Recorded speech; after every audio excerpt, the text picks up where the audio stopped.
दोस्तों जरा ध्यान से सुनिएगा, क्योंकि आज जो सवाल उठ रहा है वो सिर्फ यूजीसी की एक गाइडलाइन का नहीं है, वो सवाल है इस देश के भविष्य का। वो सवाल है हक, हिस्सेदारी और बराबरी का। आज अगर आप सोच रहे हैं कि ये सिर्फ छात्र आंदोलन है तो शायद आप बहुत बड़ी गलती कर रहे हैं, क्योंकि अब ये लड़ाई क्लासरूम से निकलकर सड़क तक पहुंच चुकी है। देश भर में यूजीसी की नई गाइडलाइन को लेकर जो विवाद शुरू हुआ था वो अब राजनीतिक और सामाजिक आंदोलन में बदल चुका है। और इसी बीच नगीना लोकसभा सीट के सांसद, आजाद समाज पार्टी के राष्ट्रीय अध्यक्ष चंद्रशेखर आजाद ने इस पूरे मुद्दे पर सीधे सीधे सरकार और सिस्टम पर हमला बोल दिया है। चंद्रशेखर आजाद ने ऐलान किया है कि 11 फरवरी दिल्ली का जंतर मंतर वहां होगा एक बड़ा आंदोलन। और बस इसी ऐलान के बाद देश की राजनीति में एक नया शब्द गूंजने लगा है, भारत बंद चक्का जाम। अब सवाल यह है कि आंदोलन होगा या नहीं। सवाल यह है आंदोलन कितना बड़ा होगा, क्या सरकार दबाव में आएगी या फिर टकराव और तेज होगा। दोस्तों, उत्तर प्रदेश के कन्नौज जिले के छिबरामऊ में एक विशाल जनसभा हुई और इसी मंच से चंद्रशेखर आजाद ने जो कहा वो सिर्फ भाषण नहीं था, वो चेतावनी थी। उन्होंने साफ साफ कहा कि यूजीसी की नई गाइडलाइन ने एक बार फिर साबित कर दिया है कि इस देश में जाति आज भी सबसे बड़ी सच्चाई है। सवाल यह है, अगर जाति खत्म हो चुकी है तो हर बार चोट कमजोर वर्ग पर ही क्यों पड़ती है। आजाद ने आगे कहा, हिंदू राष्ट्र की बात करना आसान है, लेकिन जमीनी हकीकत यह है कि दलित, पिछड़े और गरीब आज भी सबसे पहले निशाने पर होते हैं। उन्होंने दो टूक में कहा है कि जातिवाद खत्म होने की बात सिर्फ नारे हैं, असल में जाति आज भी जिंदा है और वो भी सरकारी नीतियों के जरिए। यहां चंद्रशेखर आजाद ने एक ऐसा सवाल उठाया जो सीधे सिस्टम को चुभता है। उन्होंने कहा, जब सवर्ण समाज के अधिकारों पर कोई सीधा हमला नहीं था तब भी विरोध हुआ। और फिर सवाल पूछा, जब किसी गाइडलाइन में स्पष्ट भेदभाव नहीं है तो आंदोलन किस बात का। और अगर सिर्फ भविष्य की आशंका पर हमला खड़ा किया जाए तो सबसे ज्यादा नुकसान किसका होता है। जवाब साफ है, कमजोर वर्ग का। मैं अधिवक्ता हूं, सांसद हूं। आजाद ने मंच से यह भी कहा, मैं कोई हवा में बातें करने वाला नेता नहीं हूं, मैं अधिवक्ता भी हूं और लोकसभा सांसद भी। उन्होंने दावा किया है कि उन्होंने यूजीसी की गाइडलाइन को ध्यान से पढ़ा है, सरकार से सवाल भी किया है और पूछा है, बताइए भेदभाव कहां है, किस धारा में दलित पिछड़े को सीधे नुकसान लिखा है। उनका कहना है कि बिना ठोस आधार के डर फैलाना कमजोर समाज में अविश्वास पैदा करता है। अब कहानी का एक और मोड़ देखिए। कन्नौज की इस जनसभा को लेकर चंद्रशेखर आजाद ने प्रशासन पर गंभीर आरोप लगाए। उन्होंने कहा, जानबूझकर अनुमति नहीं दी गई, कार्यक्रम रोकने की कोशिश हुई, कार्यकर्ताओं को परेशान किया गया। लेकिन जब इरादा पक्का हो तो अड़चने भी रास्ता बन जाती हैं। तमाम रुकावटों के बावजूद कार्यकर्ताओं ने कपूरपुर के मैदान में विशाल जनसभा कर दिखाई और जैसे ही आजाद ने जनसैलाब देखा वो भावुक हो गए। उन्होंने इसे आजाद समाज पार्टी की बढ़ती ताकत बताया। और सबसे बड़ा सवाल 11 फरवरी अब देश के सामने, सबसे बड़ा सवाल यही है कि 11 फरवरी को आंदोलन भारत बंद में बदलेगा। वर्ग के लोगों को, यहाँ तक कि प्रधानमंत्री जी को भी जो है, जिनको हिंदू हृदय सम्राट बताया, उनको भी गालियां दी गई जाति के आधार पे। ये सच है कि जो हिंदू राष्ट्र की बात होती है, जो जात पात की करो विदाई, हिंदू भाईचारे की बात होती है, वो खोखला है। उसके पीछे जाति सच है। जब किसी भी जाति के अधिकारों पर अतिक्रमण होगा तो वो हिंदू की रीति से बाहर निकल के अपने अधिकारों के लिए लड़ेगी, जैसे भी स्वर्ण जाति के लोग लड़े। और जबकि उस यूजीसी गाइडलाइन में ऐसा कुछ भी नहीं। मैं अधिवक्ता भी हूँ, पढ़ा लिखा आदमी हूँ, लोकसभा में प्रतिनिधि हूँ। मैंने वो कहा है कि दिखाइए कहाँ इसमें भेदभाव है।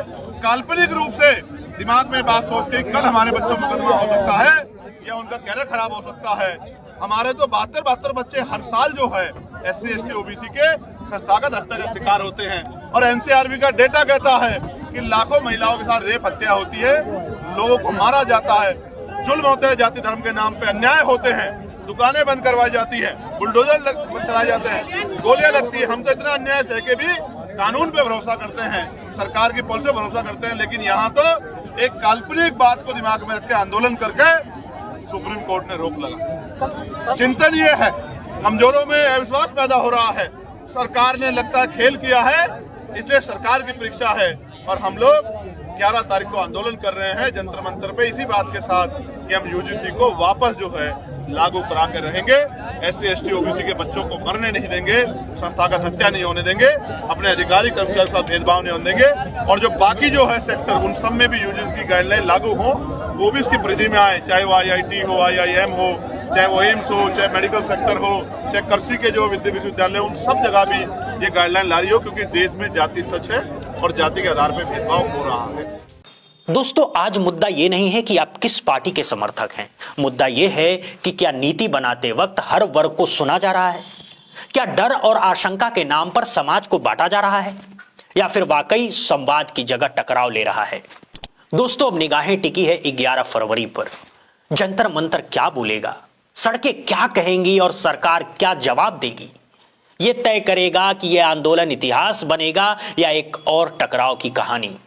आप क्या सोचते हैं, नीचे कमेंट में जरूर बताइएगा। दोस्तों अब जरा ध्यान दीजिए, क्योंकि यहां से बात सिर्फ बहस की नहीं, हिसाब की हो जाती है। चंद्रशेखर आजाद ने जो अगली बात कही है वो सिस्टम के सीने पर सीधा सवाल है। उन्होंने कहा है, जिस तरह सवर्ण जाति के लोग यूजीसी गाइडलाइन के खिलाफ लड़े, जबकि उन गाइडलाइन में ऐसा कुछ भी नहीं लिखा है कि जिससे उनका नुकसान हो, तो सवाल यह है, जब कागज में कुछ ऐसा है ही नहीं तो डर किस बात का। आजाद ने यहां साफ किया है कि मैं कोई भावनाओं में बहने वाला आदमी नहीं हूं, मैं अधिवक्ता हूं, पढ़ा लिखा हूं और लोकसभा सांसद हूं। उन्होंने कहा, मैंने यूजीसी की गाइडलाइन लाइन बाय लाइन पढ़ी है। मैंने सरकार से कहा, दिखाइए कहां लिखा है भेदभाव। यहां वो सीधी बात करते हैं, कागज दिखाओ, धारा दिखाओ, सबूत दिखाओ। सिर्फ डर दिखाकर आंदोलन खड़ा करना देश के लिए खतरनाक है। अब यहां आता है सबसे बड़ा मुद्दा। आजाद कहते हैं, कुछ लोग कह रहे हैं कि कल हमारे बच्चों पर मुकदमा हो जाएगा, उनका कैरेक्टर खराब हो जाएगा। लेकिन सवाल यह है, क्या यह लिखा है गाइडलाइन में या यह सिर्फ दिमाग की उपज है। आजाद कहते हैं, काल्पनिक डर दिखाकर आंदोलन खड़ा किया गया है और उसी दबाव में सुप्रीम कोर्ट तक को रोक लगानी पड़ी है। यानी जो डर हकीकत में था ही नहीं, उसने असली हकीकत को पीछे धकेल दिया है। और अब सुनिए वो बात जिस पर अक्सर खामोशी छा जाती है। आजाद ने कहा, हमारे तो हर साल 75 बच्चे SC ST OBC वर्ग से संस्थागत हत्या का शिकार होते हैं। संस्थागत हत्या मतलब दबाव, भेदभाव, अपमान और अंत में मौत। लेकिन क्या कभी देश बंद हुआ? क्या कभी चक्का जाम हुआ? आजाद यही नहीं रुके। उन्होंने NCRB का हवाला देते हुए कहा, NCRB का डाटा कहता है कि लाखों महिलाओं के साथ रेप और हत्या होती है। दलित महिलाएं, आदिवासी महिलाएं, गरीब महिलाएं, जाति और धर्म के नाम पर जुल्म होते हैं, अन्याय होता है, लोग मारे जाते हैं। लेकिन क्या तब सिस्टम हिलता है?